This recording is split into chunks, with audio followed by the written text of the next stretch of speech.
आपको कुछ लजीज खाने का मन करता है तो आप किचन की ओर जाते हैं। वहीं जब आपकी अपनी ब्यूटी में निखार लाने की जरूरत महसूस होती है तब आप ब्यूटी पार्लर की तरफ रुख करते हैं। लेकिन अब आपको ऐसा करने की जरूरत नहीं है, क्योंकि आपके खुद की रसोई में सुंदरता के ऐसे कई राज छिपे हैं जिन्हें आप आजमाकर अपनी खूबसूरती बढ़ा सकते हैं। तो आज डॉक्टर साहब से जानेंगे कि आपके किचन में क्या है वो ब्यूटी सीक्रेट्स जिसका इस्तेमाल करके आप भी बन सकते हैं खूबसूरत। साथ ही संजीवनी टिप्स में जानेंगे फैट बर्निंग टिप्स के बारे में। तो सबसे पहले जान लेते हैं क्या है किचन के ब्यूटी सीक्रेट। तो सबसे पहले डॉक्टर साहब से जान लेते हैं कि रसोई में सुंदरता के ऐसे कौन से राज छुपे हैं जिन्हें आजमाकर सुंदरता में निखार लाया जा सकता है। जी देखो, बहुत अच्छा विषय आपने लिया है और सबसे पहले तो मैं आपको यही कहना चाहूंगा कि सुंदरता के लिए डेफिनेटली जैसा आपने कहा कि ब्यूटी पार्लर में हम लोग जाते हैं, लेकिन घर में भी आपकी रसोई में बहुत सारी चीजें हैं जो आपकी सुंदरता को बढ़ाती हैं। आप उन पर जरा ध्यान नहीं देते हैं हम लोग, तो आज उसके बारे में थोड़ा विस्तार से बताएंगे। लेकिन सबसे पहले मैं ये बता दूं कि जो सुंदरता है, ब्यूटी जो है वो है क्या। फिजिकल लेवल की अगर हम बात करें, शारीरिक जो ब्यूटी की अगर हम बात करें, तो उसमें भी आपकी जो त्वचा है या आपके बाल हैं, आपके नेल्स हैं, या इस तरह से जो पूरी बॉडी की हम जो सुंदरता पर ध्यान देते हैं, तो वहाँ आयुर्वेद का अपना एक ऐसा मानना है कि उसमें प्राकृतिक चीजों का ही प्रयोग करना चाहिए। इसलिए हमने आज किचन को लिया है, क्योंकि किचन में सारी चीजें ही तो प्राकृतिक होती हैं। केमिकल्स तो हम खाते नहीं। उसमें आपको दाल, दही, नींबू, संतरा, दही, जो भी आपके किचन में मसाले, हल्दी, जीरा, धनिया, ये सब होता है, ये सब चीजें प्राकृतिक हैं। आयुर्वेद में लिखा है कि सुंदरता के लिए, ब्यूटी के लिए कोई भी चीज ऐसी अपनी त्वचा पर ना प्रयोग करें जिसको आप खा नहीं सकते, क्योंकि त्वचा में छेद हैं छोटे छोटे, अगर आप देखेंगे, और उन छिद्रों के माध्यम से भी हमारे शरीर के अंदर जो भी चीज आप लगा रहे हैं वो प्रवेश कर रहा है। तो अगर वो खाने योग्य चीज नहीं है तो अंदर जाकर के टॉक्सिन बनता है और कई प्रकार के रोगों को पैदा करता है। तो सुंदरता के चक्कर में हम अपने आप को बीमार ना कर लें कहीं, इस चीज को आपको जरूर ध्यान में रखना है। तो ब्यूटी के बारे में जहाँ तक हम बात करेंगे आज, तो हम प्राकृतिक चीजों के बारे में ही बात करेंगे।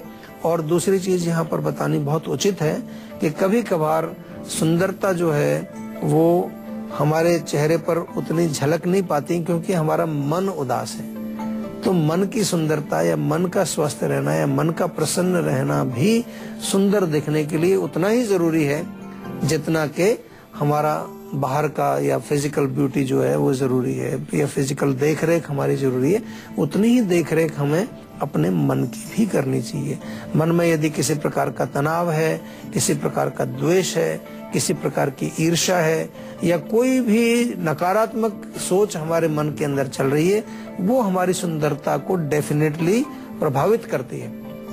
तो अगर आपको वास्तव में सुंदर दिखना है तो मन को भी प्रसन्न रखिए और शरीर पर प्राकृतिक चीजों का प्रयोग आपको करना है सुंदर रखने के लिए। एक कॉलर हमारे साथ जुड़ गए हैं, राहुल हैं लुधियाना से। क्या जानना चाहते हैं राहुल आप? डॉक्टर साहब नमस्कार। नमस्कार जी। मेरी उम्र 30 साल है और मेरे बाल झड़ रहे हैं अभी। बाल झड़ रहे हैं? हाँ जी। तो कोई डैंड्रफ वगैरह तो नहीं होता? नहीं, डैंड्रफ रहता है, सर्दियों के टाइम में हो जाता है। अच्छा, देखिए, बाल झड़ने के कुछ कारण होते हैं, उनको थोड़ा सा समझना चाहिए। हम बार बार आपको कई बार इस प्रश्न का उत्तर बहुत बारी हम दिया है पहले भी, और काफी लोग इस रोग से पीड़ित हैं, खासतौर से युवा वर्ग के लोग मैं देख रहा हूँ। आप तो फिर भी 30 वर्ष के हैं, आजकल 17, 18, 20, 22 साल के जो युवा हैं उनको भी ये परेशानी जो है बहुत तेजी से देखने में मिल रही है, बहुत ज्यादा देखने को मिल रही है। तो हम आयुर्वेद की दृष्टि से देखें तो 2-3 चीजें इसमें मुख्य रूप से हमें समझनी पड़ेगी। एक डेफिनेटली हमारा लाइफस्टाइल है, हमारा खान पान है, जो कि बहुत ज्यादा जो है उसमें हमने बदलाव देखा है पिछले 10-15 साल के अंदर। उसमें पोषण की कमी रही है, न्यूट्रिशन की कमी रही है, जंक फूड बहुत ज्यादा बढ़ गया है, बहुत ज्यादा पित्तवर्धक चीजें हम खाने लगे हैं, जिससे कि हमारे बालों की जड़ें कमजोर हो जाती हैं, उसको पूरा न्यूट्रिशन नहीं पहुंच पाता है। दूसरी चीज जो है, एक बहुत जो आम तौर पर मैं देखता हूँ कि बालों की देखरेख करने की कमी हुई है। बालों की देखरेख आजकल लोग करते हैं केमिकल लगा करके, उसमें जेल लगाएंगे, शैम्पू लगाएंगे और पता नहीं क्या क्या चीजें उसमें लगाते हैं, कलरिंग करते हैं, हाईलाइट करते हैं। तो ये जो है देखरेख नहीं है बालों की। ये बालों को केवल आप ऊपर से कोशिश कर रहे हो कि ऊपर से सुंदर दिखे, लेकिन जो असली बाल आपका है, जो जड़ उसकी है, वो अगर मजबूत नहीं होगी तो बाल आपका गिर जाएगा, वो ज्यादा दिन नहीं रख पाएगा।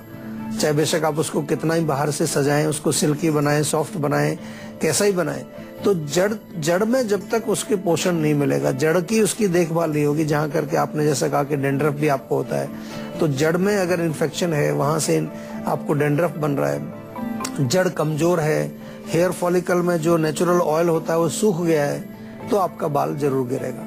इसलिए ऑयलिंग करना बहुत जरूरी है। तेल जरूर लगाना चाहिए बालों में, अगर रोज भी ना लगाएं तो कम से कम सप्ताह में 2 बार अच्छी तरह से जड़ों में तेल लगा के मालिश करें, आधा पौना घंटा उसको लगा के छोड़ दें, या रात भर लगा रहे और सुबह उसको आप धो लीजिए।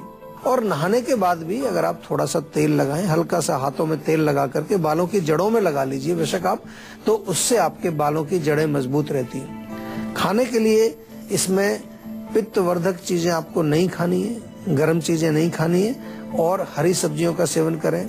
चुकंदर, गाजर और पालक का जूस पिएं, उससे बहुत फर्क पड़ेगा। काले चने और मूंग के स्प्राउट्स बना करके, अंकुरित जो होते हैं, उसका सेवन करिए। और हमने जीवा में एक पूरा हेयर केयर पैक बनाया है, जिसमें कि ऑयल है, शैम्पू है, कुछ आपको खाने के लिए औषधियां भी दी जाती हैं, वो आप मंगा सकते हैं। जिन लोगों के बाल नहीं गिर रहे हैं वो भी इसका प्रयोग करें, क्योंकि प्रिवेंशन उनको बहुत जरूरी है। ऐसा नहीं है कि रोग जब हो जाएगा तब आप उसका इलाज करने चलेंगे। रोगों से बचने के लिए, रोगों की रोकथाम के लिए, प्रिवेंशन के लिए भी आयुर्वेद का एक बहुत महत्व जो है, हम निर्देश है हमारे यहाँ लिखा हुआ है कि जो स्वस्थ हैं वो अपने स्वास्थ्य की रक्षा अवश्य करें, और उसके लिए काफी सारी चीजें हमारे यहाँ आयुर्वेद के अंदर बताई गई हैं। उनको हम समय समय पर आपको बताते रहते हैं। और भी अधिक जानकारी आपको किसी भी बारे में चाहिए, प्रिवेंशन के बारे में चाहिए, किसी रोग के बारे में चाहिए, तो हमारा जो फोन नंबर है उस पर अवश्य आप फोन करके हमारे डॉक्टर से पूरी जानकारी आप ले सकते हैं। ये सुविधा हमने इसलिए की है कि हमारा एक उद्देश्य है कि लोग आयुर्वेद को अच्छी तरह से समझें। बहुत सारे लोगों को आयुर्वेद के बारे में भ्रांतियां हैं, आयुर्वेद का पूरा ज्ञान नहीं है। आज जब विश्व भर में लोग आयुर्वेद को अपना रहे हैं, तो क्यों ना हम अपने देश के अंदर, जहाँ की हमारी ये अपनी संपत्ति है, अपनी धरोहर है, यहाँ इसका प्रयोग क्यों ना किया जाए। और अब बात कर लेते हैं किचन में मौजूद ब्यूटी सीक्रेट्स की। तो डॉक्टर साहब, किचन में मौजूद ऐसी कौन सी 3 ब्यूटी सीक्रेट्स हैं जिन्हें अपना के हम अपनी खूबसूरती में निखार ला सकते हैं? देखिए, बिल्कुल निखार की बात कर रहे हैं आप, तो निखार सबसे पहले लोगों को चेहरे पर चाहिए होता है। और बहुत सारे लोग हैं जो आजकल, खासतौर से भारत में, ये लोगों को है कि मेरे चेहरे पर ग्लो होना चाहिए। एक कहावत आपने सुनी होगी, बहुत पुरानी है, ये मुंह और मसूर की दाल। तो मसूर की दाल आपके घर में, आपके किचन में ही रहती है। मसूर की दाल को आप थोड़ा सा पीस लीजिए, या पीसे नहीं तो उसको सोक कर लीजिए ओवरनाइट, और सोक करके उसको अगले दिन उसका पेस्ट बनाइए, बहुत बढ़िया सा पेस्ट बनाइए। थोड़ा सा कच्चा दूध मिला करके उसमें, ताकि सॉफ्ट हो जाए। और पहले चेहरे को धो करके अच्छे प्रकार से, और पूरे चेहरे पर उसका लेप लगाइए आप, और उसको आधा घंटा लगा रहने दीजिए। उसके बाद गुनगुने पानी से धो दीजिए, चेहरे पर चमक आएगा, बहुत फर्स्ट क्लास काम करती है, इसका प्रयोग करिए। दूसरी चीजें, ब्यूटी से रिलेटेड, आपके चेहरे पर कई बार छोटे छोटे पिंपल्स हो जाते हैं, एक्ने पिंपल्स वगैरह निकल आते हैं, उससे चेहरा हमारा बहुत अच्छा नहीं दिखता है। तो उसके लिए भी आप अगर देखेंगे तो आपकी रसोई में पुदीना है, ताजा धनिया है, इनका पेस्ट बना लीजिए, और पेस्ट बना करके उसको आप उसके ऊपर लेप करिए, या थोड़ा सा जूस निकाल करके उस जूस से मसाज कर लीजिए, आप चेहरा बिल्कुल साफ हो जाएगा। चाहे तो पूरे चेहरे पर ही थोड़ा थोड़ा सा जेंटल मसाज करें, टॉक्सिन्स सारे निकल जाएंगे, अंदर जाकर के जो टॉक्सिन्स हैं उनको नष्ट करेंगे, ये चेहरा आपका बिल्कुल क्लीन होगा। बालों की हम बात करते हैं, हमेशा लोग चाहते हैं कि बाल मेरे सॉफ्ट एंड सिल्की होने चाहिए, बहुत सारे केमिकल्स उसके लिए हम लगाते रहते हैं बालों में। आपके घर में मौजूद है दही से आप बालों को धोइए अच्छी तरह से, दही को जो है जड़ों में लगाइए, बालों में खूब अच्छी तरह से उसको लगाइए, थोड़ा सा 2-4 मिनट उसको मसाज करिए, उसके बाद आप बालों को धो दीजिए गुनगुने पानी से, तो आपके बाल सुंदर, सिल्की, सॉफ्ट, सब तरह से आपको सुंदर दिखेंगे। तो मैंने आपको 3 चीजें बताई हैं, तीनों का आप प्रयोग करिए, तो आपको बिल्कुल लगेगा कि ये जो सीक्रेट्स थे जो हमारे घर में ही पड़े हुए हैं, हमने कभी इसकी तरफ ध्यान नहीं दिया है, किसी ने आपको बताया नहीं आज तक, और आप पता नहीं कितना खर्चा कर रहे हैं, कहाँ कहाँ जा रहे हैं और पैसा खर्च कर रहे हैं। लेकिन वो टेम्परेरी ब्यूटी तो आप ले आते हैं वहां से। टेम्परेरी मतलब जितनी देर वो ब्यूटी का सामान लगा हुआ है आपके चेहरे पर, बालों पर, उतनी देर आप सुंदर दिखते हैं। जैसे ही वो वॉश करेंगे, आप मेकअप धोएंगे बालों का, वो सब तो वो खत्म। लेकिन हम आपको बता रहे हैं कि किस तरह से परमानेंट आप जो है सुंदर रहे, हमेशा हर समय आपको सुंदर दिखना है, तो आप ये प्रयोग कीजिए। और अब बारी है आज की संजीवनी की, जिसमें डॉक्टर साहब से जानेंगे किचन में मौजूद उन तमाम चीजों के बारे में जिसमें सुंदरता का राज छिपा हुआ है। जी डॉक्टर साहब जी, देखिए बहुत सारी चीजें हैं। हल्दी आपके यहाँ घर पे होती है, थोड़ी चुटकी भर हल्दी लीजिए, उसमें थोड़ा सा बेसन मिलाइए और चाहो तो बादाम पीस करके पाउडर मिला लीजिए उसमें। ये आपका मास्क बन गया है।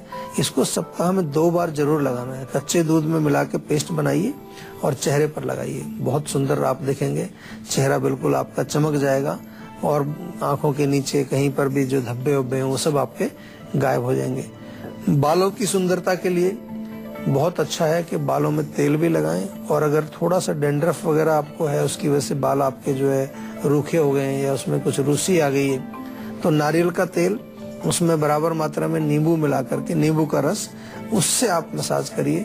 बहुत फर्स्ट क्लास है। एक बहुत बढ़िया चीज और बताऊं आपको, केला ले लीजिए, केला मिलता है, केले को थोड़ा सा मैश कर लीजिए, पेस्ट बना के थोड़ा शहद मिलाइए, उसको पूरे चेहरे पर लेप लगाइए, बहुत बढ़िया काम करता है।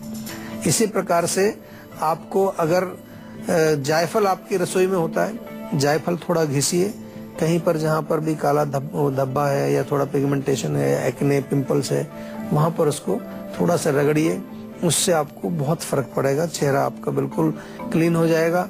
और आंखों के नीचे यदि काले आपको धब्बे पड़ रहे हैं या थोड़ा सा वहाँ स्वेलिंग आ रही है, पॉकेट्स बन गई हैं, तो खीरा काट करके आंख के ऊपर 5-7 मिनट आप रखिए, लेट जाइए आराम से, उससे आपको काफी रिलीफ मिलेगा। रात को सोते समय बादाम के तेल से मालिश भी करिए, तो आंखों के नीचे आपको बिल्कुल झुर्रियां भी खत्म होंगी और कालापन भी खत्म होगा और सुंदरता आपकी वापस आएगी। एक कॉलर हमारे साथ जुड़ गई हैं, एंजल हैं दिल्ली से। क्या जानना चाहती हैं आप? जी, मैं जानना चाहती हूँ, जो मेरे ना हाथों घुटनों वगैरह में ना बहुत दर्द होता है, मतलब जोड़ों में, नसों में। कब से हो रहा है दर्द? ये कितना पुराना है? ये हो गया 1 साल हो गया है। अच्छा, अभी उम्र कितनी है आपकी? मेरी उम्र अभी जो है 20 साल है। तो उम्र तो बहुत ज्यादा नहीं है आपकी। आपको कभी ब्लड टेस्ट वगैरह कुछ किया आपने, हीमोग्लोबिन वगैरह चेक? सबका तो नहीं किया, बस बाहर से दवाइयाँ खाई थी तो आराम हो जाता था, मालिश करते हैं तो आराम हो जाता है और फिर से हो जाता है। देखिए, एक तो आप खून की जांच जरूर कराइए, ठीक है, क्योंकि कभी कभार हीमोग्लोबिन कम हो, पोषण की कमी हो, न्यूट्रिशन की कमी हो। 20 साल की उम्र में ये आपका रोग नहीं है, जोड़ों का दर्द 20 साल में नहीं, वो उम्र वाला दर्द नहीं है, मतलब ये ओल्ड एज में जो होता है वो वाला दर्द नहीं है। तो कुछ और कारण इसका है, और कारण सबसे पहला है कि डेफिशिएंसी, वीकनेस, कमजोरी की वजह से होता है। दूसरा, एक बहुत इम्पोर्टेंट कारण जो महिलाओं में देखने को मिलता है कि यदि उनका जो है मासिक धर्म सही नहीं है, मेंस्ट्रुअल साइकिल उनका ठीक नहीं है, वो एक कारण बनता है। या कुछ महिलाओं को व्हाइट डिस्चार्ज, श्वेत प्रदर उसको हम आयुर्वेद में कहते हैं, सफेद पानी आम भाषा में कह देते हैं, वो अगर जाता है तो उसके कारण भी इस प्रकार के लक्षण देखने को मिलते हैं। तो मेरा निवेदन आपसे ये कि पहले